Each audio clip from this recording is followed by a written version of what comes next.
Good afternoon.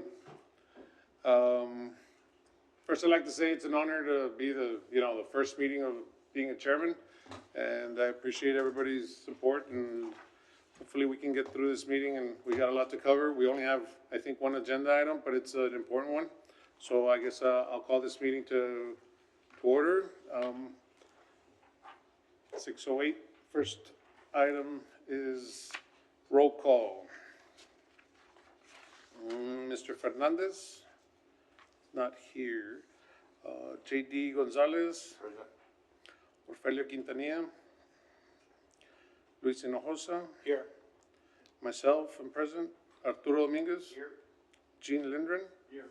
Monica Salinas, and Jorge Cavazos. Here. Okay, great. I'd like to take some, yes, We have Jean and we have Mr. Olivares, District Two. is it not on the, He called my name. He called my name. I didn't call your name, did I? Mr. Olivares? He called Gene, he didn't call Mr. Olivares or myself. It's, if you can make that adjustment on the, I went by the list. Those are the minutes and those are the people that were here the last, All right, that's fine. meeting. I'll Okay, get you our- Mr. Olivares, sorry about that. I'll get you a roll call list. Yes, please. Mr. Olivares, And Emilio Richard, and you're missing, because I don't have a list of, if we can get a list of, Get you a a roll call. roll call list, yeah. falta Rodolfo Garza. Falta, Then I don't have the list. This is just the list of what we did. Okay, last month. Yes, this is that is from last time. All righty. I apologize about that. We'll take care of that the next time. But if we could do a pledge of allegiance. Pledge allegiance to the flag of the United States of America and to the republic for which it stands, one nation, under God, indivisible, with liberty and justice for all. All right, Ms. Limon, do we have any public or citizen comments? No comments. Next item, approval of minutes. Second. We got a motion, we got a second. All those in favor? Aye. All those opposed? Motion passes. First item for discussion, discussion with possible action for the City of Laredo and the POE committee members to develop a contingency plan when ANAM experiences operational issues that causes traffic backup and any other matters incident there too. So, we talked about this at our last meeting, and we also came up with a plan. We hadn't put it in writing, but I think the previous chair, Mr. Dominguez, has already put it in writing, and I think had sent it out to, we have that we could, where are we? Can we show that up there, the plan? Let me see if we can grab it.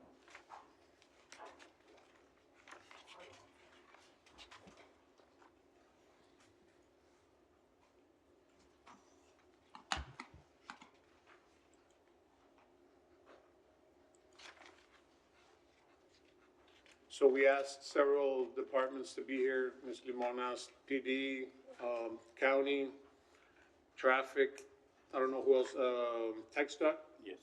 We appreciate you guys being here, since everybody's gonna be affected just a little bit while he runs down the write-up and the maps.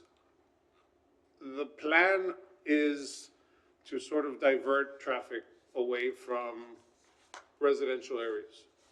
Right now, the reason that we're doing this is because we had one day that the Mexican customs system was down a whole day. So throughout the whole day, the line kept on getting bigger and bigger and bigger until it got to, I do believe it got all the way past Jackman and all the way to the airport. So we were tasked with a plan to come up with, as a contingency plan, to not allow that to happen. Or find a diversion of traffic to not affect the populated areas. So the plan that we came up with in our previous meeting was to divert traffic on the access roads of I-35. Instead of allowing traffic to build up into District 5, into District 6, and then onto District 5 and possibly even further south. So the idea was There's access roads on both sides of I-35. Start them up going north, and there's 3 turnarounds that we've contemplated. The first turnaround is let's call it the Killam Bridge, because it's the closest road to this first bridge, is to allow them to go up to that bridge, turn around, come back, and then get onto the loop to get to the bridge. If that exceeds it, then we have to go all the way up to mile marker 13, do a U, come back down south, and make line to get onto the bridge. Now that's up to mile marker 13, the city limits. After that, it's mile marker 18. That's the next turn. That's the next turnaround, which is Highway 83, which is doing another turnaround all the way up until 83 and coming back down and making line to the bridge. So that's why we asked, obviously, PD, because we need your help all the way to mile marker 13, and the county sheriff's office, because we need help beyond that point. Now, if we were to line up all the trucks that were crossing one day, as the previous chairman pointed out, we'd have a line all the way to Austin. So we're not gonna find a place to stick all these trucks when that happens again. So we have to come up, that was the plan that we came up with, to fill up that area instead of areas where people are commuting and trafficking in their schools, and there's HEBs and restaurants and stuff. So that area is pretty much untrafficked by the Laredo populace, if you will. It does affect several areas indirectly. You know, it's gonna affect somebody. So we have another park that's gonna be affected on mile marker 13. And then on the southbound, you're gonna have Killam that comes out. And then farther south is the new Killam, the Kalady development. So we wanted to bring everybody together to try to get ideas on what that would take.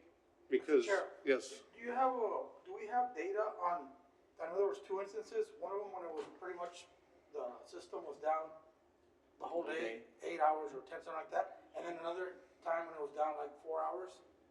Do we have data of how long the line went when it was down, both times? My question comes back to, when it's down pretty much all day long, we stop shipping trucks, we stop, you know, we're never gonna have the instance where we need 15,000 trucks lined up in the road. Right. Usually they're backed up in the warehouse. By the first hour, everybody start calling each other and be like, hey, you know what, stop the traffic, the system is down, the line's all the way to 35, you know, don't release anything, and our internal trucks or our suppliers or whoever owns the transfer trucks, you know, makes that call, and we all know. The problem is when it's down 2 or 3 hours on a peak hour, and how fast it goes back. So my question is, was it longer on the 4 hours, or was it longer on the whole day? the whole day was the first time it had ever happened. That was the first time, and I wish everybody would have thought the way you guys thought of not sending in more trucks. But the line got to 35, the line got to McPherson, International, Shiloh, Delmar, Tamiu, Jackman, and farther down the road. It got all the way down. It got all the way down to almost the airport. So it was like, okay, nobody stopped sending trucks. The trucks kept on accumulating. Oh, it's gonna come back. It's gonna come back on right now. It's gonna come back on right now. And hopefully, because it happens where it turns off for 4, 5, 6 hours, lines accumulate, and then it turns back on and it flushes through. But it just never happened this day. So the contingency plan is, we don't want traffic to get past, you know, we don't want truck traffic to dump into residential areas when that happens. So, you know, Ms. Limon gets the first, if I'm not mistaken, Ms. Limon, you get the first acknowledgement of the system going down, right? By your people at the bridge. So we have to come up with a way that she disseminates this information onto the other departments, and, you know, whatever it is, you know, code red, you know, start activating the contingency plan so that it won't start dipping into our residential areas. We did well, not we, but the District 7 Coalition, Traffic Coalition did a really good job of diverting that traffic off of another area that has residential, like Mines Road, onto, onto the loop, but now we're getting to the point where we have to find an alternative route. The same route ending, but just a different way to line up. May I- Yes, the map is ready. The map's ready, if you can put it up. We're looking at mile marker If you can 8, put the map on, please. the injunction of I-35 and Loop 20.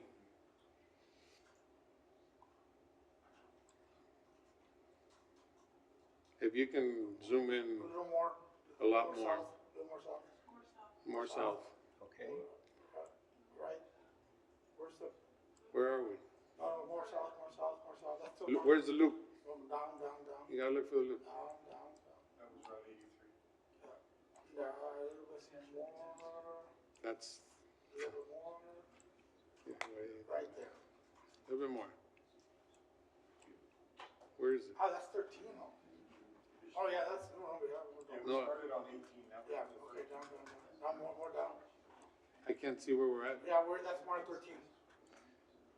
That's Ruth Singer and all that stuff. Oh, Tech. yeah, Unitech, go down. Mile marker 8. Down, Yeah. It's 5 more miles.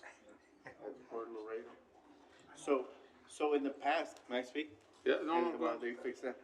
So we didn't have a plan before, and that's what we're trying, Right there.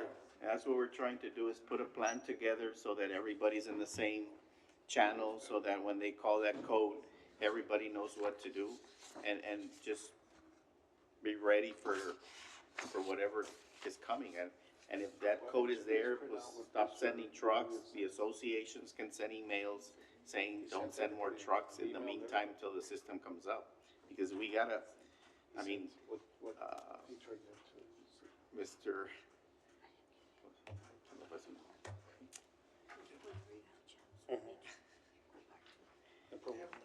I'm sorry. Epi, Oh, Epi I see. mentioned, I mean, why don't you stop sending trucks? And plus, we didn't have that. We didn't have a plan. We didn't know what to do. I mean, people would just send trucks, and eventually they would stop sending trucks.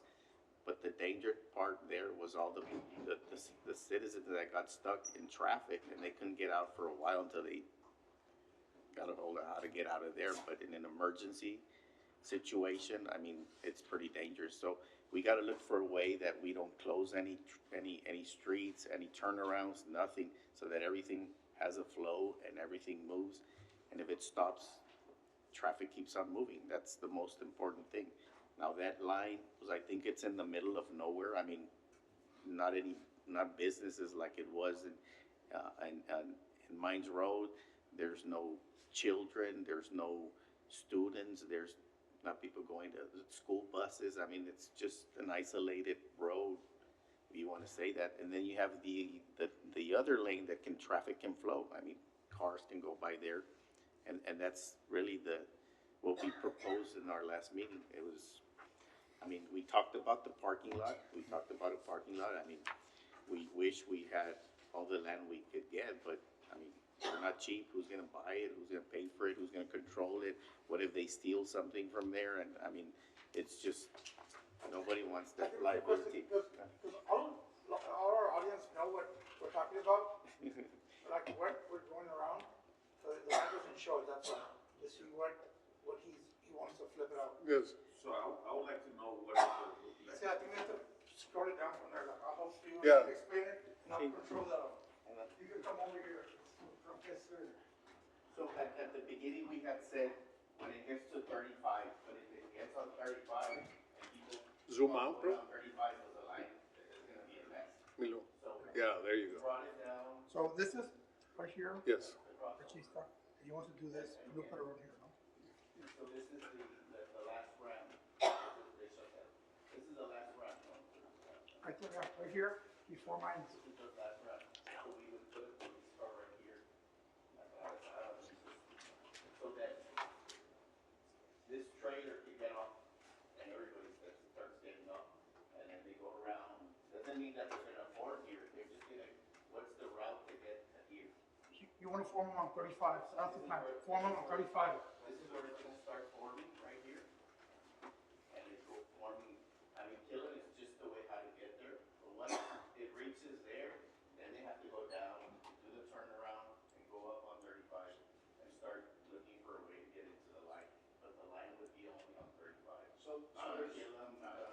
Yeah, So but, there's, but, there's two items that we're looking at here, right? Mr. Dominguez,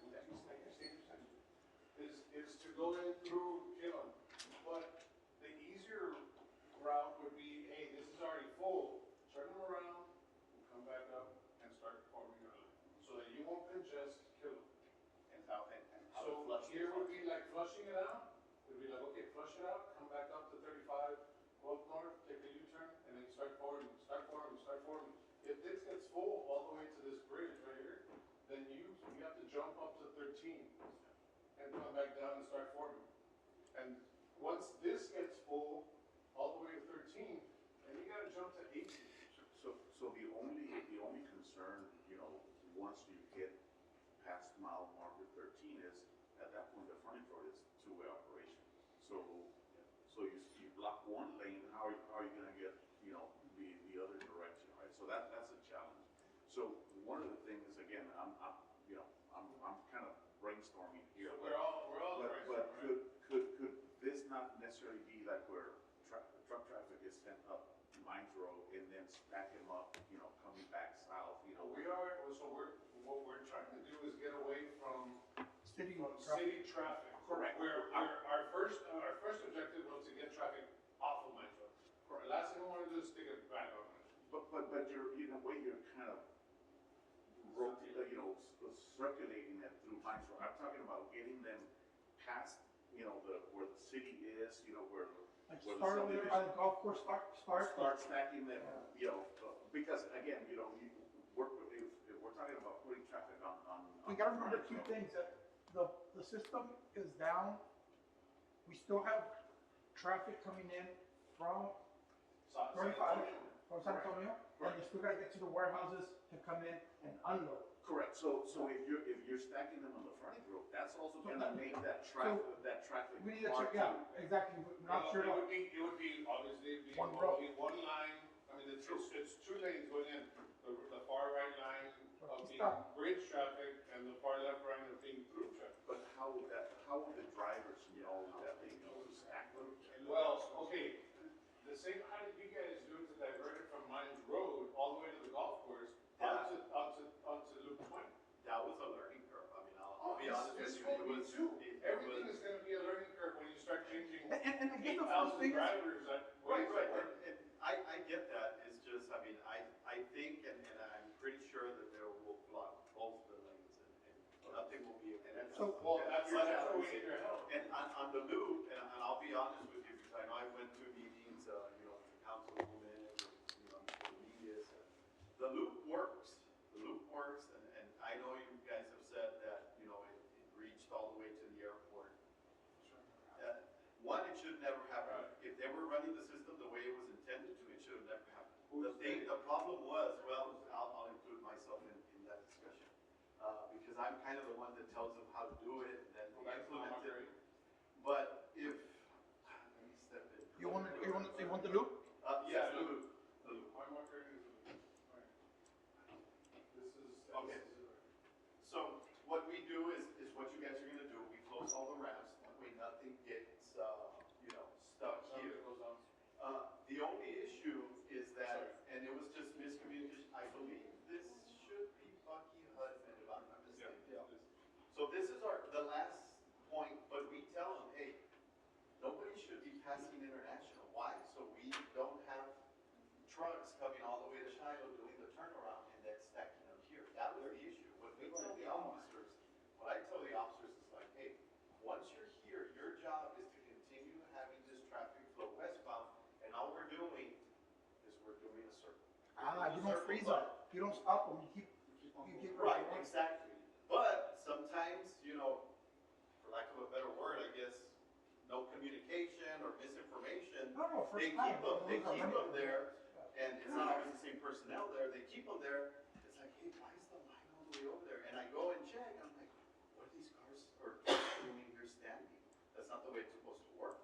So that's the whole issue. Once we address it, the line, you know, it dissipates. But, I mean, we do it, basically what we do, the loop between World Trade Bridge and Bucky Hutton becomes one big parking lot. Because nobody can get in, Okay, nobody can get how out. do you move a little bit left? How do you move this part right here? Right. This part right that's what I was discussing with the chief. Can it be done? Yes, but it's gonna require a lot more resources. What we have here, plus, because we can't shift it here. If we ignore this here, they're gonna start congesting all of this. Well, no, the only thing that you could do here is just block the exit. No, and that's what we do. That's what we do. But we man the intersections, that way there'll be ingress and egress out of each residential area. And, you know, emergency services will be available. Because from here to here is probably no more than 5 miles.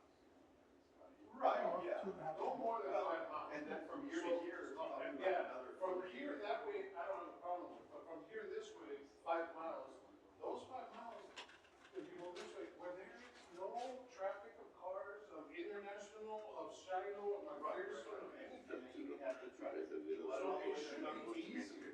Well, the thing is that you gotta understand, sorry. Cops hate this. Here, it's on top of here, it's on top of the access road. It's not gonna move. It's not gonna move, so if anybody wants to use the access road, that's it. I mean, there's Yeah, still. there's some challenges with the Before they branches, tell you because how like they you get said, work, they you're tell you not how gonna be able to that control having only on one lane. That's They're gonna block growth lanes, they're gonna block the access to 69, to all the warehouses. You get a big increase, we have to particularly in traffic block. So, I mean, yeah, and like I said, we can do it, but we're gonna put more resources. I mean, Consistent.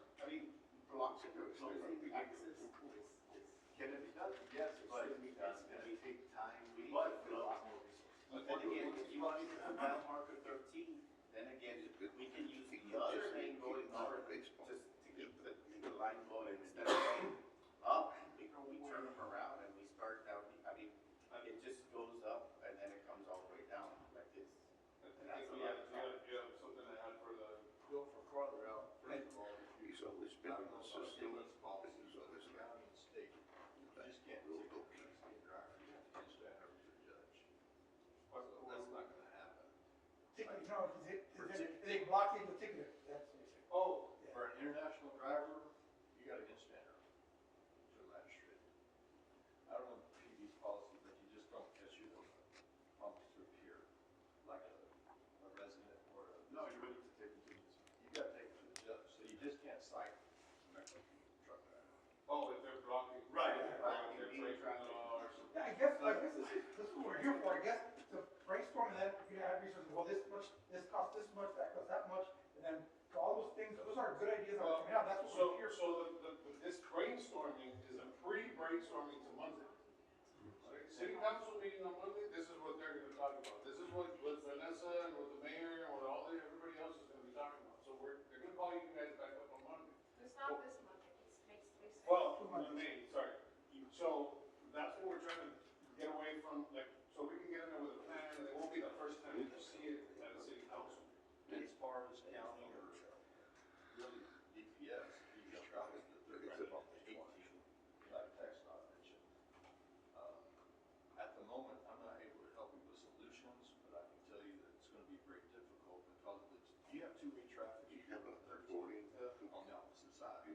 And we're not gonna be able to block people exiting have a 35, warehouse or trying to anything. get to warehouses and truck stops. I don't ship anything out with this. And Basically, when you hear the red disclosure. we're not gonna be able to block that intersection. We can't have a line sitting there. You stop. So that's why when you get to 13, the line That's a will solution. continue down. Yeah. In other words, it goes Like a reverse here. Everybody gets. Definitely, carriers, just to get out of carriers, Get it. you know, that's already, that's fine. I know the business owners there, it's like, hey, it takes me 3 hours to get out of one. It's gonna be a bigger issue because they're gonna. That's what Nick was saying. For us, for example, but as it is right now, we're talking about 12 to 15 officers, just counting the intersections, and the way I'm looking at, we need to assess it, we need to assess it a little bit more, but I'm thinking we're gonna have an additional 10 officers. So just, just running, some real quick numbers, right? If we start, let's say at mile marker 13 to here, right, to the. Hey, so Bob Marker, yeah. So that's mile marker, what, at the 8? Okay, so it's, what, 5 miles? You're talking about 220 trucks. Yeah, so I mean, you're talking about 220 trucks that would stack up. I mean, if 220 trucks, you're already at mile marker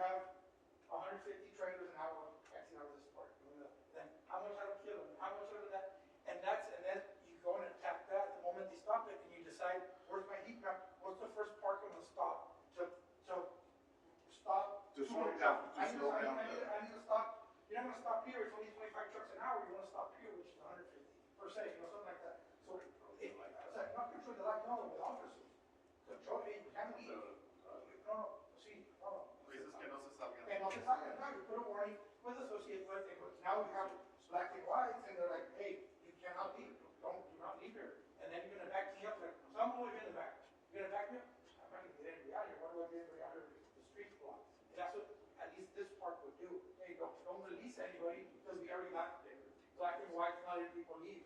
You're gonna have to control, hey, where are you going, oh, going to San Antonio, okay, well, you can leave, I don't know that much or not. But at least analyze on per hour, what is our out volume of each part, you kind of know where you're gonna head first.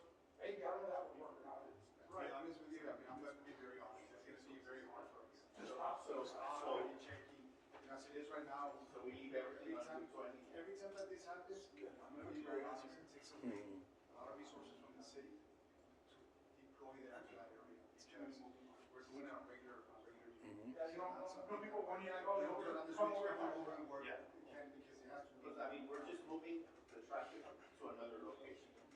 Yeah. Pero si ustedes leave it on Route 20, pues no les You want to remember that Emilio. it's happening on 20, right? Emilio, and just for the sliding the fence, I mean, you know, last time was a learning curve. I mean, you guys, the Mexican brokers alpha, why don't you just stop sending the trucks so we don't have to take that next step? Yeah, no, that's what I'm saying. I'm using your same comment, man. Oh, no, people, it just takes the amount of reaction time. It gets to whose email, administrator, and if a warehouse has 5 trucks on the gate, by the time that the manager tells the gate guard that to stop, and you have to release 5, and that's 500 warehouses are released, 4 drivers, that's already 1,500 trucks. If it happens at 10 a.m., you're not gonna have a problem. If it happens at 4 p.m., you're gonna have a big problem. So that's, I'm guessing it's just how fast you can get down to your gate guard to stop. How fast can Alpha get messages out to No, Central? that's going to be, that's fast. But who's gonna receive the message? Not- I'm just trying to minimize the fact that we have to go to Plan B with a Yeah, police that's what officer. I'm saying. I'm guessing in every office is different, and, if that person that gets the emails from the association is out to lunch and comes back at 3:30. We're going forward. It all in chats and everybody, that's what. Anybody that lives in that area, when they leave out and they see traffic build up, they go back and say, hey, I can't get out of here. Yeah. So this just takes time, but I guess we need to know what works best for them. And they're saying that their loop project, or loop idea is the one that it was wrong implemented, but once you did it right, it should work. Okay, so going back to what the officer said, you said, okay, not to Shiloh, right? Yeah, no, the message should be, and I know that you've spoken on this, to tell everyone, hey, last point of no return should be international. You shouldn't go past it. And that's where you should continue. And if you do 2 or 3 or 4 turns, that should signal to the driver, like, hey, you know what? I'm gonna get out of here, because I'm just. If they're gonna turn around, they're still coming out. Yes. I have a question. What if we were to, keep the part of the plan that they have to line them on the access road, but once they get to Killam, they start lining up on Killam? Because Killam has 2 lanes. So Or you mean go into Killam? Yeah, go into The main Killam road? and line up, make the line on Killam, and then once it hits Mines Road, was I guess make one of the lines on Mines Road, because remember, Mines Road used to get clogged up all the lanes, but if we leave Yeah, it to clogged one up. lane, and we go up Mines Road and it's 1 lane, the drivers will still have another lane You're to gonna clog up all these warehouses again here, and like I said, there's still shipments coming in from, that got nothing to do with the bridge yet, they're coming from San Antonio, or that are leaving to go up north. Yeah, Still but- getting out of there. But if Killam can have 1 lane only for line, hopefully the trucks won't get that far, but I'm just saying, it's either gonna be there or it's gonna be on the loop, so one or the other. I have a question, I mean, I know some of you probably are subject matter experts on this, but if the system is going down, right, can they just have a paper, transaction? Well, it can't, that would have been the best solution.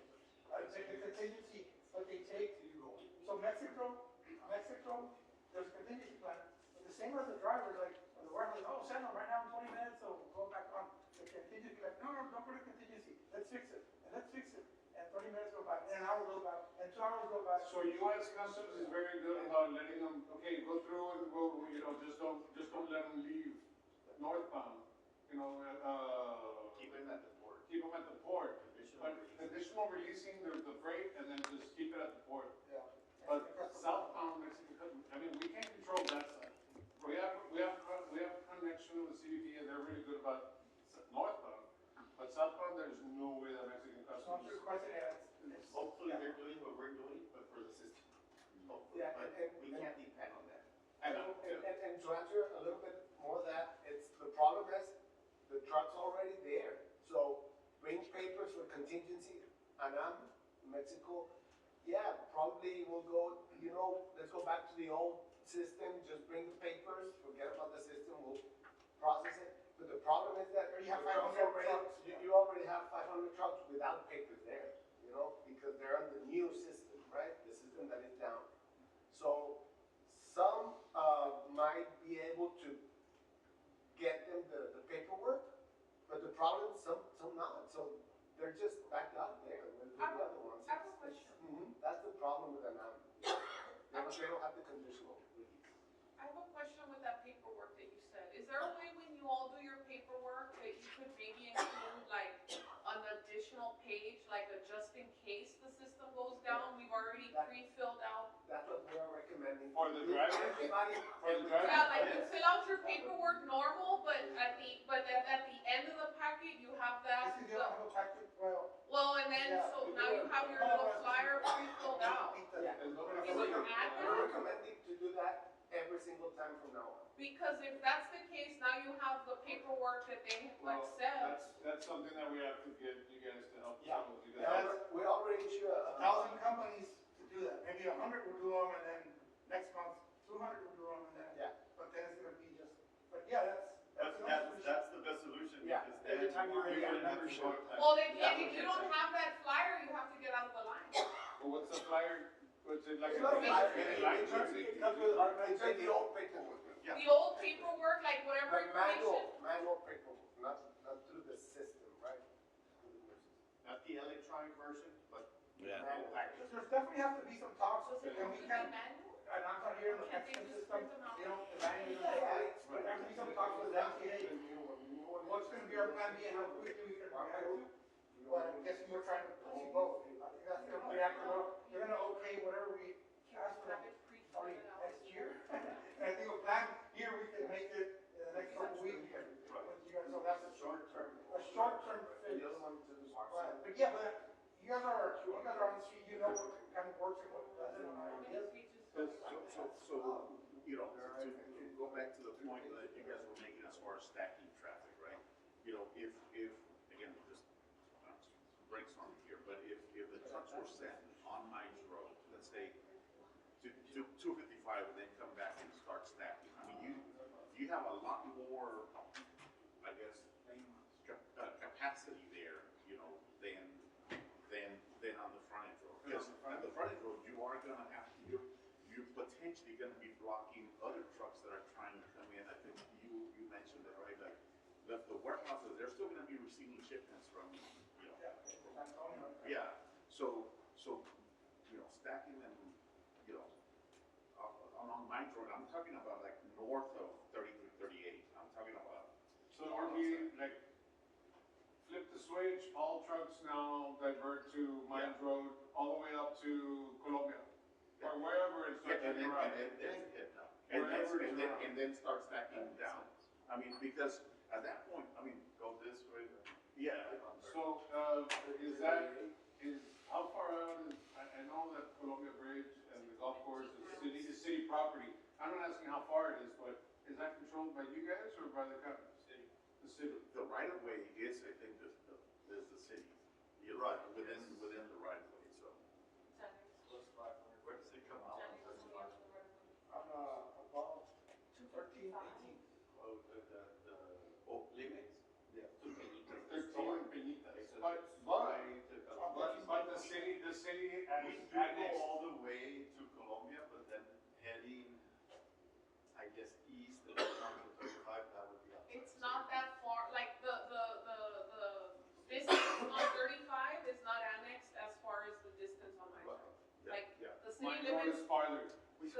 Yeah, 16 255 is a little out of the city limits. 255 is On not. the- on the 35. There's another thing, and that's what I guess, that's what we really want, for everybody to go back to their yard or their office. So you start running the traffic, they're like, my drivers will be like, I'm not gonna go drive an extra 25 miles. My office is 3 miles here. How do you let that guy go back to his office or to his yard instead of going, no, you gotta go all the way to mile marker? Because it gets to a point where he can turn. So, Ms. Limon, do you guys have any broadcast, I mean, not an emergency broadcast system, but a system where you can broadcast to a certain amount of people or certain people that there's, hey, this plan is in place, everybody stay at home, type of thing, like stay in your warehouse? The city's text message program, Things like that. the healthcare program for the city. So, I know, we put it out to our PIOs, that's basically what we do, but we rely on, you know, messages from the phone. Sometimes when we see it, it's like, oh, you know, it's a little too late, but, I mean, we react. I know there's in like GIF, right, there's a geofencing, right, where you can select a certain area and then broadcast messages. Whoever's within that boundary, Or what, text? whatever you want, if you're crossing in that and you have, say, the Laredo app, and you process. If you have a geofence, Laredo well, we would require that, right? If you, I mean, just so you can get the heads up. But if they don't, if Lieutenant forwarding doesn't have it, then they don't get the message. Then you're stuck in traffic. Yeah. ED app is pretty quick. Like, all of you that are, you know, freight forwarders and operate those type of businesses, how quickly do you find out that the bridge has gone down? How quickly? Like I said, it all depends on Association. who's getting the message and what are you doing that minute. At that time, when the association, Ms. Limon or ANAM releases, the association send the emails or the text in the group chats. But if you're not looking at it, I mean. If you, sometimes you don't see the email. Yeah, correct. No, you have to do it with Mr. Olivares. If I'm the only one, my phone number from my office that's on that chat, and I'm on vacation, nobody else in my office is gonna find out. But there's a group You know, chat that it's- drivers have. It's, Yeah, there's many, yes. it makes a lot of sense that when the bridge goes down, you know, stop sending the trucks, right? But I think something like maybe the reverse 911 type of a system that can be tied to this industry and that can immediately send that information using all the billboards that are out there from TxDOT, all the signage that is out there is putting all We need that to do a up. better job as a community, as a. And I think that's a good point right there, that Get that that you traffic. brought up, that if the bridge is down, then the industry automatically stops. Because PD, all they're gonna do is circulate. And you know what? These aren't the smallest vehicles around. So they don't move as easy as a car does, so if you keep putting traffic into it, it's just gonna make things worse. But if we stop, and like you said, you know, stop and don't send anymore, maybe it'll give the police department an opportunity to kind of control that area, manage it, more likely, not control it, but manage it, and then spread that word as quickly as possible so that they don't continue to add traffic to the system. And of course, keeping Mines Road open as much as possible. But it is going to require some type of technology, something that is going to get that information out to everybody that's in the industry, whether it's your cell phone or somebody. It's got to happen immediately. The emergency broadcast system that we use right now, I don't see a reason why we couldn't use it if we hear it on the radios. You have to get approval for anything you send out, because it goes to like everybody's phone. Don't you have to get? And no, and I mean on the radio, I don't know about text, I didn't go that far, but my point is, hey, emergency broadcast system comes on the radio, hey, please take shelter, there is a heavy severe storm coming your way, blah, blah, blah, blah.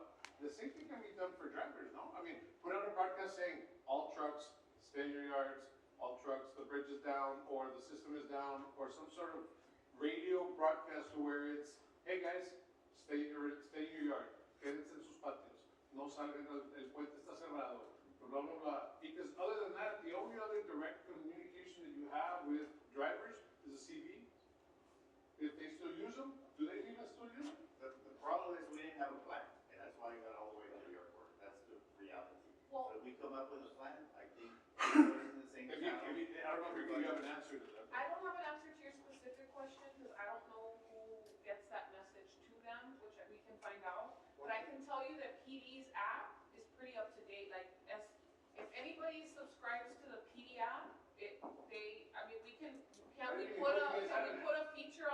the app then? So the app, it was ready, when we started it, we ended up pushing a lot of notification, right? Where we're moving into is to be able to receive notifications to our website, because it's more effective. But our app, talking about it on Monday, we decided that we're gonna just bring it back up again and making sure that we start putting all those notifications and make the drivers know that, hey, you need to download this app to get up to the minute information. So we can help you guys broadcast that to our associations, right? I mean, Yeah, Alpha, we need to do better, work on that, and at least, what am I thinking in my office, what do I do? The gate guard, the person who releases the truck needs to have, as the first person, who put this computer or app, hey, shut down, and then he's not gonna make a decision, he's gonna call the manager, and say, hey, do I release, because I got this message, and now he's gonna at least pause it, and then he's gonna go up. So I think that's something we could promote within our association. Hey, at least the gate guard have access, whoever releases the trucks, have him get the alerts if it's in the city or whatnot. That could be a good idea. If you guys, LPD's gonna start releasing that information on. And once the plan is there, we educate everybody, we start educating, we don't have to wait till that thing comes up again, we can start educating, this is how the process is gonna go, start feeding information. And the thing is, of course, hopefully we don't have one of those events where it lasts, 12, 14, 16 hours. But, we can, it's gonna be kind of like a living thing, right? I mean, like, That's a scary bunch of drivers. They're gonna be this fun. But we can adjust the plan, because again, it is something. does Scotty have something? Oh, yeah. Yeah, yeah, of course, it's something we have to work together. So, I guess it's a good first information on what can be actually done and what can't be done. It's just probably version 1. Yes. We can, but that geo reference, because that can help for inbound trucks, right? Like, hey, don't get here, don't come here. I mean, there's a lot of moving parts to that, right? To me, the plan has to have all the different components. What do the drivers do? Where do they go? Local You drivers. can stop them, but where do they go? So we gotta get them off the road. Back to their, The word nobody wants to hear is eminent domain, right? Take some land and put the truck parking there. That's exactly what we not do. enough land in There's Laredo. a lot of land. Well, no, not really. It's I mean, 8,000 trailers. Could be 150 miles? I think it was a good, phase one, to talk about it. Yes. But we definitely need to go back and educate the water association, and the person that releases has to have that information quicker. How do we get to that person quicker? That's the key. How do we get the word out? So we gotta start running. It's a learning process. We said again, they weren't okay, they weren't okay. So we just perfect the system.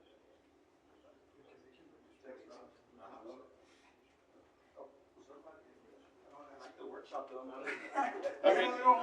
It really, I think Mr. Valdez has a suggestion. Échela. to To the podium. am I gonna have to use this, sir? I'll take this thought. No, I'm good. Good evening, Mr. Valdez. Good evening.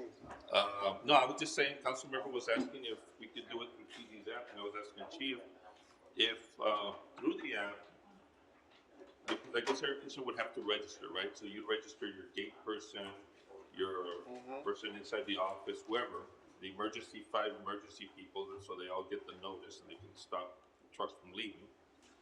But I was asking Chief if the company that designed it could do a separate within it, a Like a notice traffic? just for the industry. Just for the industry, yeah. And if not, at least we can register through the general app, and so even citizens that are registered are gonna get the notice, but at least you guys know. And so you'd notify, or you'd register 5. 4 or 5 people in each company. So somebody's gonna get it, somebody's gonna notify everybody not to leave. So that's what we're kind of talking right now, so. In the messages that the southbound shipments should not leave. Whatever the Northbound, message is. within No, the city. yeah, no, the message would be stay home.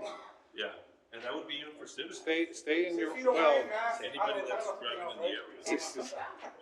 So, wear masks, Más o no. menos es lo mismo que I esto. think, I mean, if nothing, they should at least Aquí hay register como to the app. 150 camiones. So, but our question is, would that be something that we Sí. could start, that we could definitely Más o start menos. quickly and We can do it right now. PD will start pushing those messages of traffic?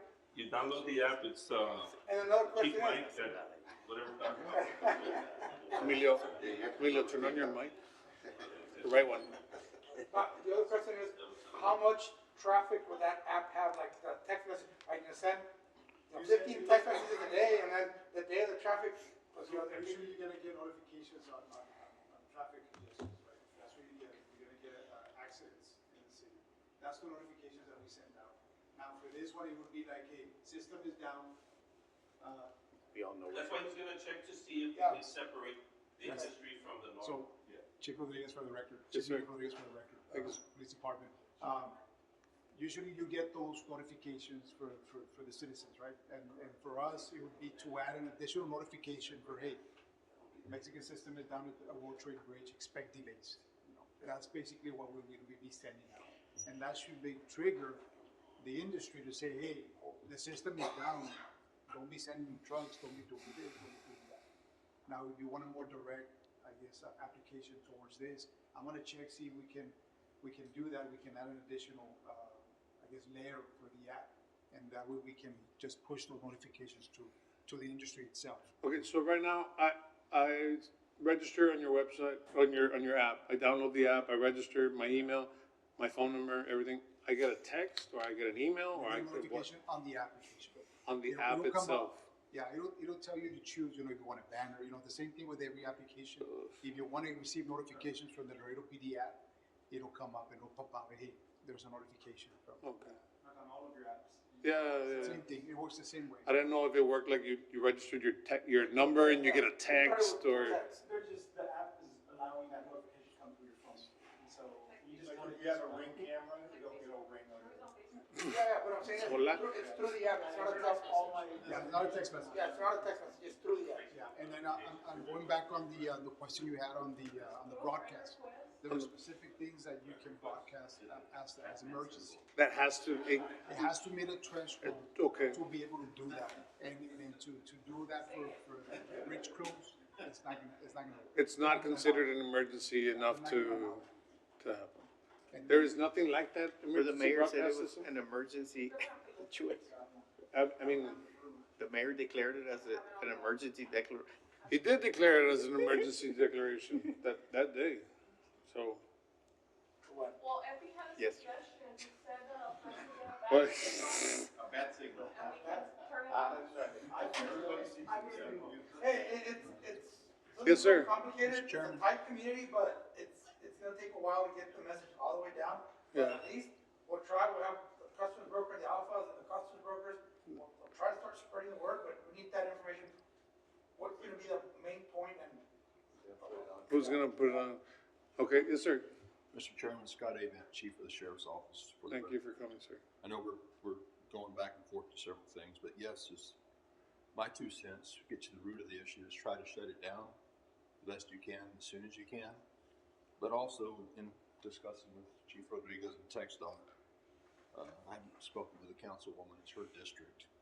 But as an idea for a staging area, one lane to the right, out on Mines Road. However, from 255 at Columbia, all the way up, not past Vidal Cantu Road. There's really not much residential out there. Of course, the council. Southbound? I'm sorry? Southbound? Well, no, it could Yes. end up northbound and southbound. Yes, but as far as an emergency staging area, there's very little residential. I used to live out there, but I know there's more houses, but it's mainly rural, and there's some businesses out there, and I cannot speak for Chief Rodriguez as far as managing that. I don't want to speak for him. It's just an idea that we were discussing for you to have an alternate area versus the loop versus 35. So let's say that we send all traffic north on Mines Road, and we we start lining them up there at Vidal Road? Well, yes, we're sending them out and Yeah. start it. Start feeding and start feeding the next one and then the next one and the next one. Say that that's full. And then the system turns on. Are you feeding them through Mines Road or you have to get back onto line? You're talking about getting back in line regularly onto the loop? Because once that system comes back on, because eventually it will come back on, you're gonna shove all that traffic into Mines Road, which is what we've been evading from District 7. You can go the Or you direct can connector, send it to 35. No, you go through you can go the 255. direct connector to 35 and then. You can go to. But it could also be released, not all of it at once. It could be kind of phased, like a phased release, where certain amount of trucks released. Because what I would really be ticked off at is if I was a driver that was parked all the way out there by the max, and then the system turns on, and everybody starts getting into line right on the loop, and then you're gonna end up in the back of the line. I know, it's just robbing Peter to pay Paul, but there's no easy solution to this. But yes, thank you, sir. Well, just to add, I mean, I think that the contingency plan would set directions that the loop would have already been shut down. There would be no more lining up on the loop.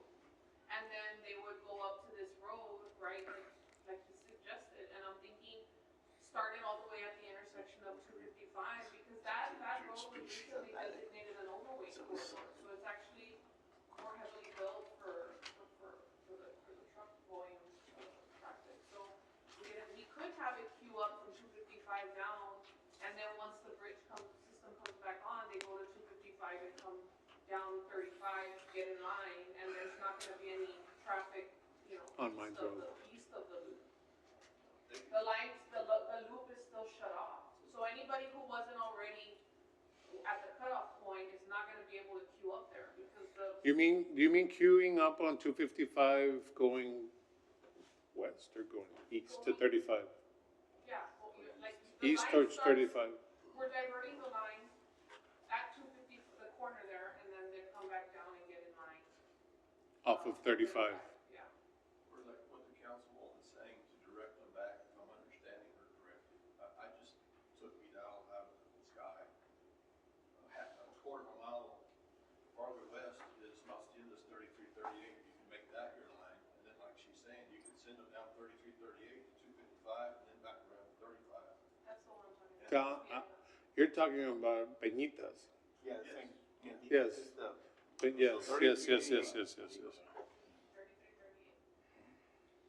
Instead of having your imaginary stop line at Vidal Pontu Road, go quarter mile back and have your stop line where the trucks, when it goes back up, 10-8, you can go, all you gotta do is cross the street right, or cross over the divided highway there, which there's a link line, and then can go down Las Tiendas Road to 255 and then back to 35, and then And then straight south. shot back in.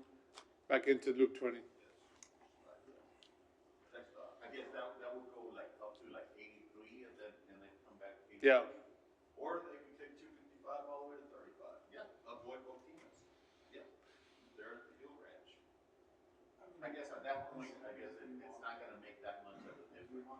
The whole idea is trying to kill time, keep them out of residential, gotta have a place for them to park. Because it's also gonna take, once the bridge opens, right, or the system comes back online, it's still gonna take a while for that queue to kind of flush out, right? I mean, it's still gonna take possibly a couple hours or what, I mean, I really have no idea how long it would take, but, so at that point, you could reroute it, and then by the time they make that trip, probably the bridge would probably be already kind of, empty enough to be able to accommodate that. What I like about that plan is that as soon as those drivers and the transportation carriers start hearing about a 30, 40 mile loop, they'll go right back to their warehouse. Well, They will. They're not gonna be wasting gas going around, but it's a good forcing them to do that. It's a really good idea. It's encouraging them to go back home. I think the message is, if you wanna stay in line, this is the way you. You gotta go up there. When is your meeting? When is your meeting? The first one, Tuesday of May 6th. May 6th. Okay. We do have time. Good. If this happens tomorrow, you'll do it on the loop, the same thing, you do it, and you're gonna roll it, right? Right now, that's the plan. Yeah, until something is put in by council or voted, that they need to, they keep on doing as is. With the community. Yes, sir. Mr. Chairman, for the record. Yes, sir. This plan, I think it's great. Yes. We will need to do some assessment to it because our jurisdiction stops at Mount Margaret 13. No, definitely. So we need to talk to the sheriff's department because I know they don't have the personnel that we have. So it's gonna put in and give some hindrance in their operation. So I know it's a great plan, but I think it needs a little bit more assessment as well. It does. Who's gonna control? Yeah, we're so in the brainstorming stages that it's a great plan. Now we need to dissect it and make sure that we have enough coverage. Yes. What about DPS? I mean, they have jurisdiction over the whole. Everything. What if we were to get them involved? And That would be, I guess, if it's a long-term, like a long-term closure. But does DPS doesn't help much? They won't work in within the city limits. Their mission is very different from that. Yes. They're gonna see that as a city problem. Yep. They're gonna see that as a Yep. county problem. And their mission is something. Deter and I'm not being very traffic. honest with you. Yes, that's good. We're gonna get a hard no from them. What the chief's talking about, the big deal for everybody is, in the meantime, parking them there, for officer safety, someone would need to be at 33, 38, 1472, right there at the Lincoln line. Yep. For safety, because they're gonna be crossing right there. Yeah. After that, it's free flowing, they're gonna be driving the speed limit down Los Tiendas. Driving the speed limit. So you still gonna put a committee together to, To, 255. This is the follow committee. through with this thing? This is the committee, but I think we should meet one more time before the next council meeting, which is May 6th. They're gonna, that's moving traffic, they're, So, computers back up, they're, But the idea is to queue a line, and would sheriff be able to help us with that? Like say, look, this is the line, this is starting, like have an officer there to say. We have 7 days until the next meeting, until their meeting. but we'll do what we can. so I have a question. So how long can this assessment take so that we can sit down again and well, the assessment that you mentioned? Everything that you mentioned. So we'll take, I just spoke to Captain right now, that we're gonna take both plans, the one that you initially had introduced. We already know the plan that was already in play, but this plan, I had to sit down and making sure that, everybody is on the same page as to what can we do, right? And of course, we'll ask DPS, but I know them very well. You know their answer, yeah. So I'll talk to the regional director and making sure that, this is something that was an ask. It doesn't hurt to ask. And this is what the problem is, and then we can come back, but I can tell you, we can do it within this week. Let me ask you, Friday afternoon, I can have an answer to. this Friday? This Friday. This Friday? Tomorrow? No, I mean, the day after tomorrow. So we can meet on Monday? Well, that's good, because my next thing was, the next city council meeting is in 8 days. So if we really wanna put something concrete together, I think we should meet one more time before then, next Wednesday, Thursday, whatever it is that we decide on. And just do an emergency meeting. This is the committee. This should be the committee, the same people that are here should be here next week to finalize. You come back with whatever it is you find. We keep on thinking amongst ourselves in the industries. We have so many people that are affected or affecting that are not here, that are not gonna be involved in this group, and it's unfortunate. Laredo Motor Carriers Association, I know they're part of this committee, but they're rarely ever here. This is when we need them the most. So this should be treated like a special events, scenario, right? Because it doesn't happen obviously very often. It is, but the problem is that we said that a month ago, and this last week, we've had 3 instances in the last 7 days, and it's like, what, come on. I mean, I didn't mean like in terms of. No, you're right though. But in terms of like implementing the plan, right? I mean, it's like, hey, and of course, the other thing that, we're looking at kind of worst case scenario, but if the system is just shut down for a couple hours, obviously, perhaps traffic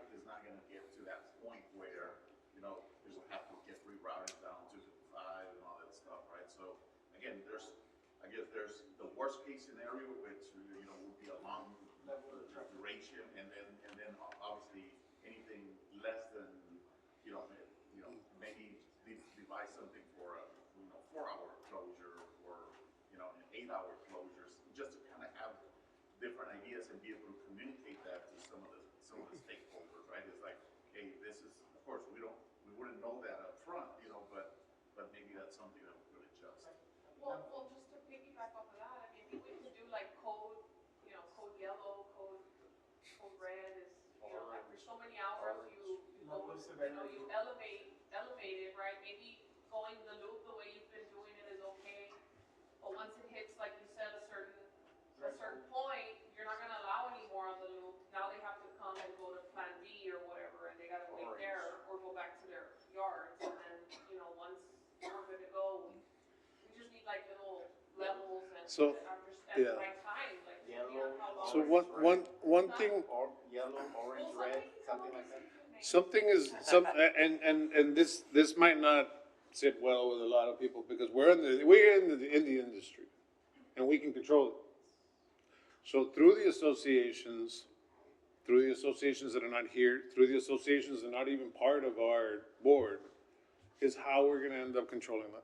So we're gonna have to get a lot of buy-in from our own people, because everybody else that we're asking things from here are reacting to what our industry does. So the police department, the county, the city, the tech stock, they're reacting to what we're doing. So we as associations, as association members, as an industry as itself, we're gonna have to start really paying attention to what we're doing here in the city. Okay, so the thing is, it's gonna tick off some people. I don't care if it does, if it doesn't, it's for the betterment of the city. Okay, we're not gonna be making revenue those days, who cares? It doesn't matter, because the safety of our citizens is at stake there. So we're gonna have to do a really good job of Alpha, Luxpa, the LSM, Laredo Motor Carriers Association, ATC, everybody that's an association is to get them involved in, hey, like, this is happening way too often. We can't control it, but what we can control is not sending any more damn trucks. Okay?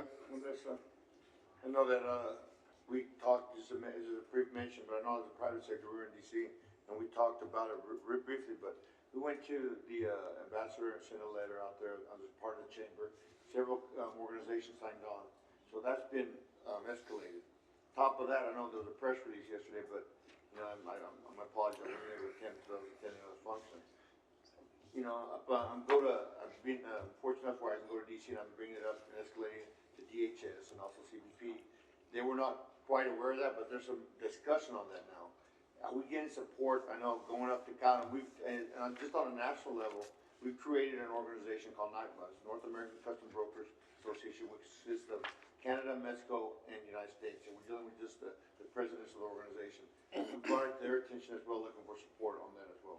What is the city doing to help us out to kind of escalate that, you know, on a national level, considering we have to really be dealing with the, you know, upper management, I mean, the political powers to sit there and focus on, hey, work on a true contingency plan, an automated contingency plan, considering U.S. Customs has one, Mexican Customs does not. I know the mayor's taken the lead on the international relations front. Like, he's been working and he's been in contact and he's been having meetings outside of council trying to fix this. I know it's high on his priority list, so, you know, we're here to support those efforts, because we as a whole council can't be, you know, communicating. So he's our liaison, our representative, and I know that he has been like aggressive about that. And also, I was also thinking, I mean, I know he declared that state of emergency. I don't know if there's some declaration that needs to be made every time these things happen after a certain amount of time that maybe you all can use to, I mean, if you're talking about losing revenue for a day, I mean, this adds up, right? So maybe there's something we can do on that end where it's documented and we can communicate to the federal government, like, look how much revenue we're having to lose because of the system over there. Because if nearshoring's the trend and all these businesses are in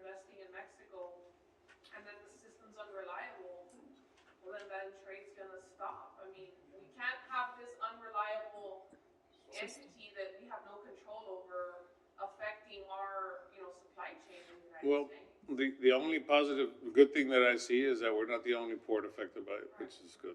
So, I mean, The one thing as well, just to sit there and bring that up, I mean, just like you said, document, like, create a chart. Because, I mean, just a chart alone, we don't have to sit there and say the time frames, because I know sometimes an hour, hour and a half, but then that day that was down all day, just create a chart when it was down. And I think that would just create some kind of awareness, so.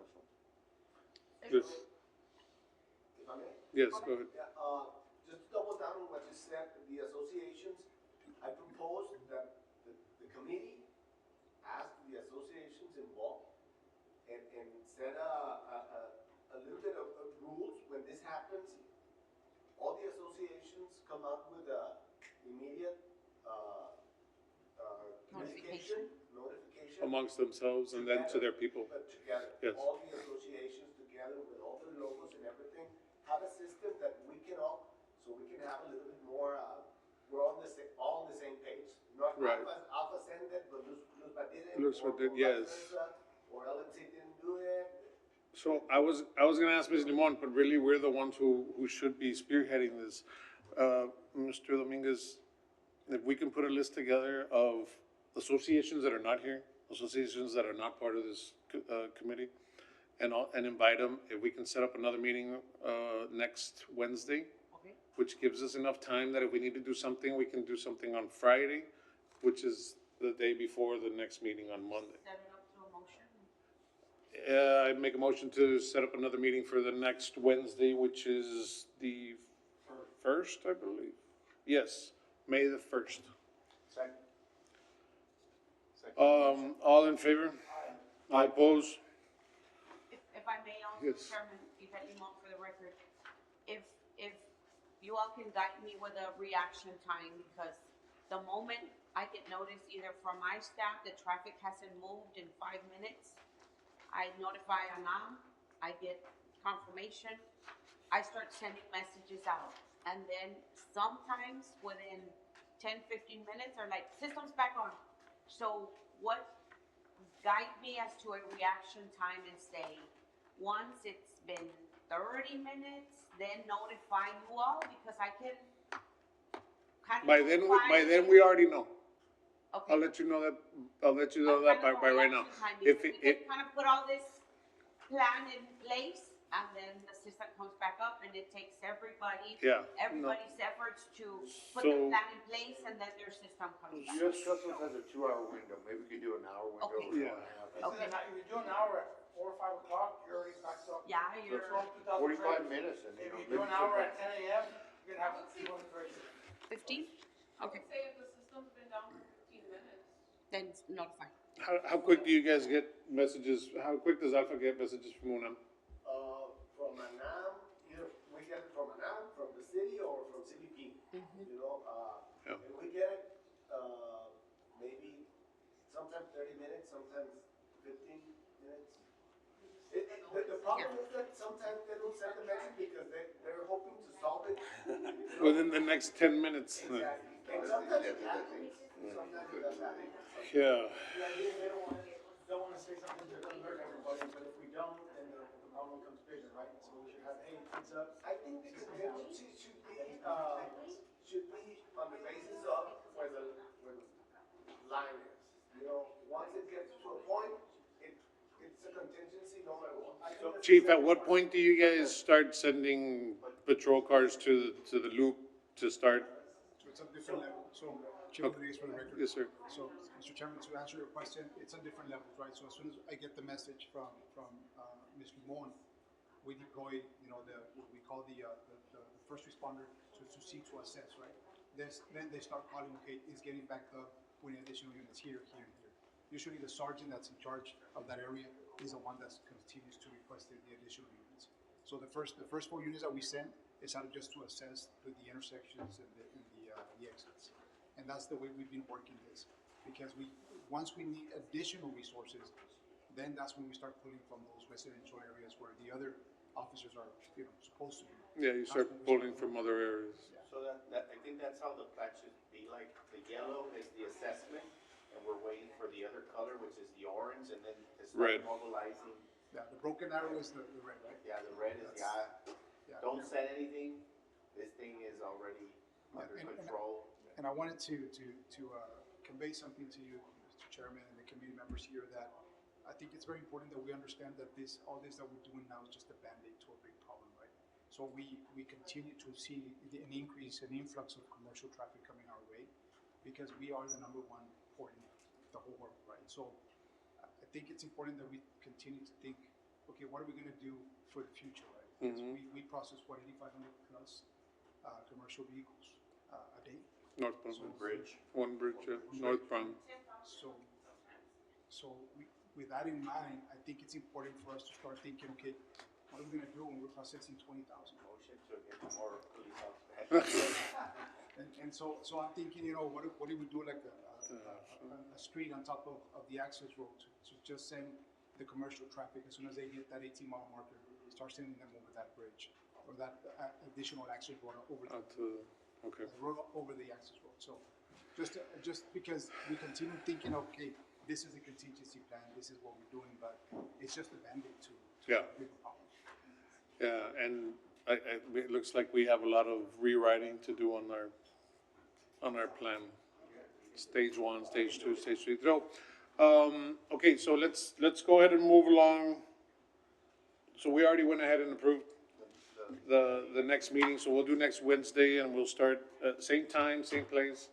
And I ask all the association heads and everybody is invite the other associations that are not here. And ensure that the ones that are on this board that don't come, that they're here because they're gonna be affected by it also, especially the Laredo Motor Carriers Association.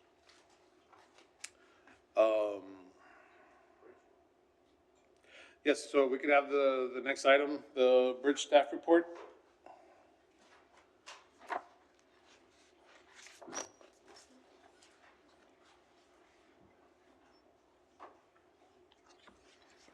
Thank you guys thank you, sir. And sir, we ask you guys to please come, if you can come next Wednesday as well. If, don't you think? But if you can send your people that do all the traffic deal, that would be nice, the assessment part, that would be nice. Well, I mean, I'm not gonna be in town next Wednesday, but I can definitely, I don't know, All righty, appreciate you. Thank you, sir. Appreciate it. Chief, thank you, sir. You're good. Yeah, thank you. We'll see you guys next Wednesday, please. If you guys, thank you. Hold on. You guys are gonna be really vital to find out about the app and about that stuff. So if you can make it, if one of you can make it, or both of you, that'd be great, but. I'll be here Wednesday, by that time I'll have all the answers. Oh, you were gonna answer something by Friday. If, whatever you get by Friday, if you can give it to Ms. Limon, and Ms. Limon can email us. Yes, absolutely. Like that, we can funnel everything through. Answer from DPS. Yes. Get you as to there's a plan that you introduced. Yes. See how many officers we're gonna need and where we think that we need to close on that 35. No. Remember, it's very different coming 75 miles an hour coming versus 55, 60 miles an hour. Yeah. All that you have to take into consideration. We have a preliminary report that Mr. Dominguez wrote up. I don't think it's gotten to Ms. Limon's hands. If we can get that to Ms. Limon's hands, and then you could share it with them so that we can, that's very, very preliminary, especially after everything that we just spoke about here. Because we just went from 1 stage to 4 stages. But the graphics are very nice, I Oh, that's great. Thank you, sir. Yes, sir. Thank you, appreciate you. Sorry, Ms. Limon. It's okay. Go ahead. Chairman, if you may, did you already motion to approve? So let me go back, it looked like I skipped. And acknowledge the committee members that came in. That came in late. Okay, so, first of all, I'd like to go back to, item number 5, an approval minutes of the March 13th meeting. Yeah, we already did that, We already did a. Wasn't that what we just asked? Just to recognize the people that came in. And if we can recognize everybody who just, showed up, I'm sorry, I am terrible at names, and I don't have everybody's names written up, so. Fogasa and Jason, Jason. yes, thank you, sorry about that. Bridge staff report. Yes, good evening, Honorable Chairman and members of the committee, Yvette Limon for the record. I'll start with the Columbia expansion. During the April 2nd City Council meeting, Council authorized the city to move forward with the recommendation to select LJA as the consultant that will work on the presidential permit application, attend meetings, work on the design, coordinate meetings, the whole works for the Columbia expansion project. So we're currently in the contract phase. We should receive something from LJA this Friday. They said this Friday they would send something to engineering so that we can begin to review and present to City Council. So that project's moving forward. Of course, the critical first task would be for them to start working on the presidential permit application because it needs to be submitted to the State Department prior to the December 31st deadline so that it can go in with this new legislation. As far as the World Trade Bridge expansion, I presented the March update to you all. You all have that packet, along with the presentation that was made last month when I traveled to Mexico City for the binational meeting with the State Department and SRE and all agencies. The meeting went well. First time since I've been attending these binational meetings, we presented we made a joint presentation, Tamaulipas and the city of Laredo. So this was great. They talked about the project, how they're moving along on the Mexican side, Tamaulipas, the city, and also important to you all, I know we've discussed it here, moving forward with the hazmat process at World Trade. That was all discussed during the binational meeting last month in Mexico City. And the project's moving forward. On February 8th, we were advised that our presidential permit application for World Trade Bridge was complete. And on April the 5th, I believe, the recommendation from the State Department was sent to the White House. So from that day, 60 days, we're waiting on information from the White House, hopefully a presidential permit. But that's moving along, as well as the environmental process that continues as well, and our consultants, SEA, working with Tamaulipas to begin the design. So that project continues moving forward, and just waiting on the information from the White House as far as the presidential permit. Do you see something backing up because of the elections? I haven't heard anything. So Mexico hasn't indicated otherwise. So we're moving the project along with the Both elections, actually. Yeah. As of now, no. So I mean, we should get word by June the 8th. So we'll see. If not, it goes automatic, no? Right. If we don't hear anything, it's an automatic presidential permit. Director Limon. Make a motion, increase our time by 30 minutes. We have a motion on the floor to increase our 30 minutes. Second by Mr. Dominguez. All in favor? Aye. All opposed? Director Limon, question about is it LJA, LJA, the firm is in contract negotiations. Is it your opinion that they will be asked to consider as a portion of the presidential permit application the request made by Green Corridors Freight Shuttle to consider that has not been expressed to me. That was not included in the RFP that went out. So What was the question, Mr. Lindgren? Green Corridors has been meeting with public and private sector officials for their cross-border freight shuttle system to be included potentially in the presidential permit application. Oh, I know what you're talking. That's that was not part of our RFQ. We're moving forward without that component. should I receive directives or engineering receive directives? But as of right now, it's not part of our. Is that the it was not transferring part of the, our is that the transfer without trucks? It's Yes. a private Oh, wow, that's, endeavor. All right, thank you for that clarification. Are we getting I think the, Mr. Fernandez will have something to say about that. called the insufficient funds, The U-turns? yeah, the U-turns? We haven't gotten there yet, I think. Yeah, Ken has that information, but yeah. So,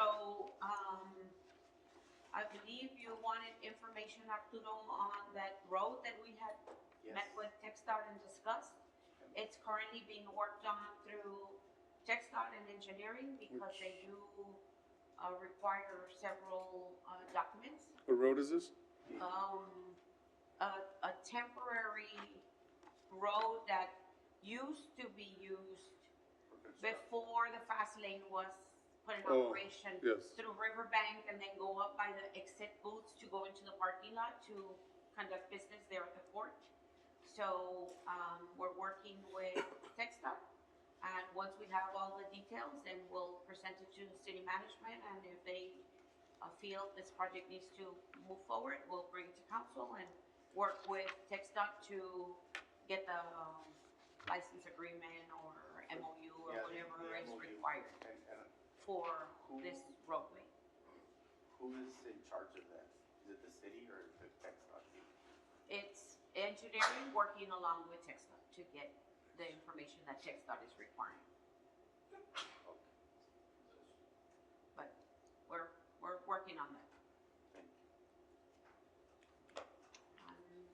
I mean, I know last meeting you all talked about the legislative trip in DC. So Yeah, we talked about that. That was a great success as well. And I guess now I can turn it over to Kent and he can talk about the insufficient U-turns. Yeah. In this report that you went to Mexico City, did you have a report on the Fort Pike Bridge? Just by curiosity. Do I have a report? No, did they give a report? They did present.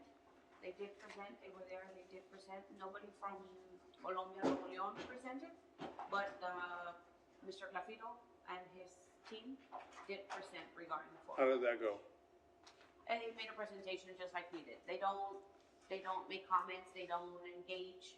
They listen to the presentations, and then during the public session, and then in the private session where we are not part of, that they discuss into detail all the presentations that were made and the projects that are forthcoming. So I don't know what all was discussed during the private session, but he did make a presentation. I have a question, not pertaining to that, but last meeting, we also made a motion to include the Asociación de Agentes Aduanales de Colombia de Nuevo León to the Port of Entry Advisory Committee in their bylaws under Article 3. Was that, did you guys reach out to them, or is that something that I haven't reached out to them, but they're welcome. If you give me a contact information, do we have I that can contact? email them. They're welcome to come to the meetings. Those associations are non-voting members, Yes. but they can come and they can So, participate. I mean, especially now that we're gonna have this special meeting for next Wednesday, I don't know who has contacts with I have contact with the president. Eduardo Villarreal is the president. Eduardo Villarreal? Okay. Okay, so that we now, could, you can so that we invite could them. invite them the next Wednesday, and then after that, invite them to be part of the, Be part, the right. committee. I'll get that information and I can email them, and then we'll put it on, and if we need to, for it to be officially in the bylaws, we can put it in the bylaws. If I can And they are task, non-voting members. yes, if I can task the Alpha and Luxpa and Mr. Dominguez, since you're jack of all trades, if you can invite all the associations, I mean, if I could ask that of you guys to invite all the associations that are in Laredo that are gonna be affected by whatever changes we're gonna hopefully be making here soon. Laredo and Nuevo Laredo. Central de Carga. Central de Carga, los transfers, the trucking, as many associations that we can have here next Wednesday, they're gonna be affected by this next Wednesday. And just what my sentiment of, we're the ones who are gonna have to be controlling it, we have to get everybody on board. Yes? I have a question. If you wanted to be more workshops format, we can maybe have it at the Next Wednesday? I'm just thinking if it's gonna be a lot of people, maybe it'd be better to have it at the public library in the bigger room, so we can do like a workshop style. Okay. Maybe? So you guys, Yes, that's a good idea? Okay, we'll check. At the Hillside Library? Yes. where we had our meetings. Yes, yes. So we can have it recorded there, and then it'll be used for one table. Okay, With no pads I have no problem with that. Thank you. Thank you so much. And now we're gonna talk about U-turns, right? Yes. All right. Chairman, member of this committee, Kent Richard, Assistant Bridge Director. Dealing with U-turns for the month of March, we had 253 U-turns at World Trade Bridge. It was a decrease from the previous month of 275, so it's seen a little bit of decrease. To let you know what we're doing right now in this scenario, we are getting together with our staff. We're looking at who all the repeat offenders are, who's notorious for continuing having U-turns. Not the ones that just do 1 or 2 a month, but what I call the big boys. We are making phone calls to them. We're reaching out to them by email blast, and we're letting them know this needs to be set up on auto replenish. If you don't put it on auto replenish, we're going to suspend your account. We're tired of this. We want to play hardball with them and get them to. Ms. Limon, I have a question. We voted last meeting to increase the fine to $100. Was that brought up to city council? No, I know we advised Mr. Valdez, he requested some additional information from us. We provided it to him and, we can further discuss it. Mr. Chairman, members, Jose Valdez, Assistant City Manager. I was advised about the issue with the U-turns. I was asking Ms. Limon to look and see if we could find it even more. Find them more than the $100 Yeah. per U-turn, okay? Yeah, because it holds up everybody, and I don't think it's fair to the industry and those that do provide the money.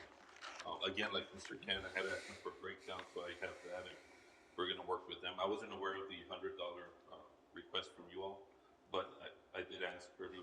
She's looking at seeing what we can do to raise it a lot more Yeah, for the continuous habitual offenders. right, On so, both sides. just so you know, we voted in favor 902 increase to $100. If this could be Well, passed on, what I was gonna say, we can recommend that to council, but. No, I mean, We're gonna probably recommend more. if you recommend more, then that's your prerogative, but I mean, at least we're talking about increasing it. At least. Ours is a recommendation. Yeah, it's a recommendation. No, I know. You guys can go. Yeah, no, we'll provide your recommendation to them, but we'll probably have another one also besides yours. Okay. And see what they wanna do. Right. What council wants to do. But yeah, it is an issue, and so, Are you planning? we're looking at it, and as soon as we can, we'll probably put it on the next meeting, if not the one after. I was gonna ask, you're putting it for this next May meeting? We're hoping, if not, for sure, the next one. Okay. For the first meeting in May, if not, the next one. Well, I think bringing it in May would be a good time, especially since we're talking about the contingency plan, we'll probably be talking about that. So Since we'll already be there. on there. Yeah. And we started at, it took a lot of 25. debate to get to $25, then they raised it to 50, and then they jumped from 50 to 100. And we do have a few accounts that are like Always. very, and we also did wanna see, like who those accounts were, and I know that's kind of like confidential information, but maybe a few committee members or a few council members. I'll check with legal to see if that, Well, information to see. I don't think you can share it with us, but we don't need to know. You guys have that information of who you can. We can come up with something, because it Yeah. seems like there's a few. We'll look at that. We'll Yeah. check internally.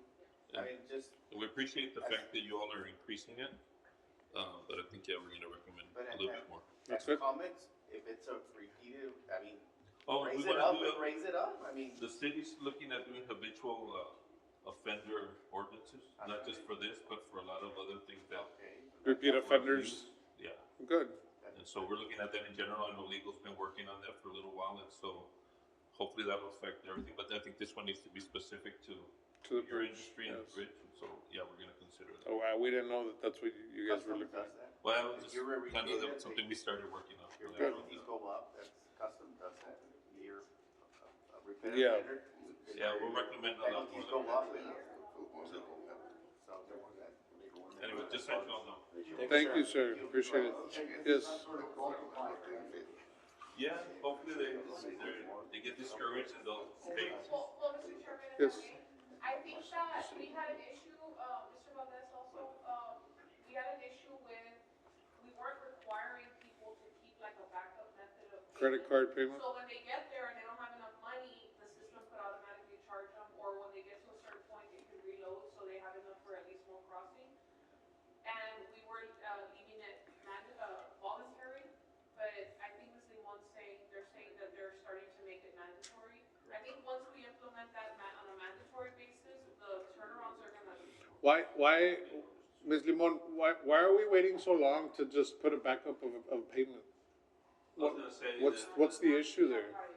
No, but you can't, well. You That's can't part- force them We're to gonna be use it? looking at amending the ordinance, and so we can include it in there as a mandatory. I think, Yeah. I guarantee you that you put a backup, you're never gonna charge the $200, $300, $400 that we're gonna be planning, because it'll be covered by the credit card. Right. I'll put it as an agenda item to make I hope. amendment to I the hope. ordinance to mandate to make it mandatory. That's fine. And then to increase the fine and let. Hopefully by then we'll have it ready and we'll present it and Yeah, place good. it and we can say it's ready, here it is. If it's the same meeting as this proposal that we're gonna take to city council, that'd be great. We're already there, we might as well talk about it. All right, thank you. Thank you, sir. And to add just a little bit more, over the last month, we've already increased 100 accounts to join in on the auto replenish. So every little bit is helping that. Also, our system is now auto replenishing on an hourly basis. So we're still working with our vendor on that, trying to beef it up to even make it, quickly as possible and to reduce these insufficient funds. But again, I repeat, we are talking to the people, new accounts and these habitual offenders to make it mandatory, or we're gonna put their account on suspension and not let them cross and come out again and, give us some backup. Okay, sir. Great. Now we're making this look easy. Moving the amount of trucks and. Yeah, no Leaks and all that, and then these fellas over here. Good. And I was just making comment, I think this is a relationship we've been wanting for a long time, right? Industry talking to city. Yes. And vice versa. And honestly, as an industry, we really need to take charge of what we do. Every industry should take charge of how they affect, especially ours, since we're the largest one that does. I mean, you're asking government officials to do their work and then an additional extra items. They all have different jurisdictions. Like, Texas is really sensitive on amount of capacity. They don't want you stacking traffic there because it ruins their numbers. The city doesn't want you on their road because, they've got to do with that, and then have so much capacity. Same thing for the county. Everybody's got these trigger points, right? Yeah. So we gotta make sure we dance that really finally and provide the solution to something. Correct. Because we have PD to do more, that means council's got to hire more, that's more money that way. That's for our bridge, they need days off. But yeah, just appreciate all the. Sure. Thank you. Thank you, sir. We have any other business? I would like to make some Yes, ma'am. update on the Charlton Road. Oh, good. I don't know if you all know, but, we just had our MTO meeting, a couple weeks ago. FD just left, but, we're gonna be letting in May 2024. You're gonna be what? Letting. Oh, nice.